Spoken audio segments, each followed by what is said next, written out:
நீங்கள் இருக்கணும். சரி,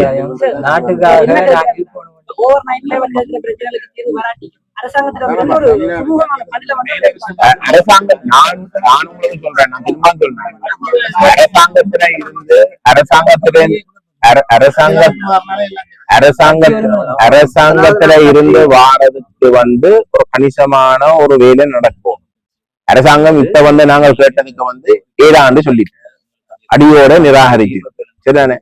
அரசாங்கத்தை இல்லாட்டி ஸ்ரீலங்கா அரசை மாற்றி அமைக்கிற வேலை திட்டம் தான் இது.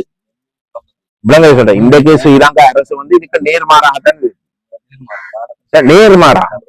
சரிதானே? ஸ்ரீலங்கா அரசு ஒட்டையாட்சிக்குள்ள இன்னும் முறுக்கி கொண்டு போகுது. நீங்க கட்டமா. சரிதானே? அப்ப அதை மாற்றி அமைக்கிறத ஒரு நாளையில நாங்க புறையில நாங்க கேட்கும் தான் அடியோட நிராகரிக்கிறோம். அதை மாற்றி அமைக்கிறதாக இருந்தால் ஒரு கணிசமான ஒரு அழுத்தம் ஒன்றை உருவாக்கும்.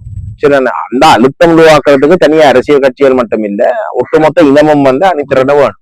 அந்த வேறு திட்டம் நடக்கிறதுக்கு தான் நாங்கள் இந்த மெட்ட தரப்புகள் இதுக்கு இணங்கக்கூடியதாக நாங்கள் கருதுற வாய்ப்புகள் இருக்கிற தரப்புகளோட நாங்க பேச ஆரம்பிச்சிருக்கோம். சரிதானே?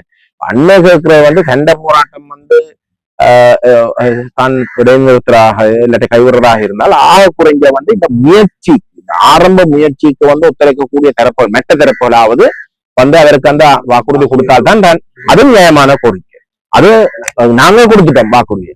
உங்களோட அமைப்பு இதுக்கு நேர்மையா இருக்க முடியும். மெட்டவங்களும் அந்த வாக்குறுதியை கொடுத்தால்தான் நான் போராட்டத்தை கைவிடுறேன்டா அது நியாயமான ஒரு நிலைப்பாடு அவர்கிட்ட இருக்கு. நான் அதற்கு அதை நான் மறுக்க இயலாது. அந்த கோட்பாட்டை அவர் அந்த வேண்டுகோளை இந்த மெட்ட தரப்புகள்கிட்ட நிச்சயமா அவர் முன்வைக்கிறதுதான் பொருத்தம். நானும் அந்த அந்த தரப்புகள் இந்த வாக்குறுதியில இந்த மக்களோட நலன் கருதி கொடுக்கறதுதான் பொருத்தமா இருக்க வேண்டதையும் நான் வலியுறுத்த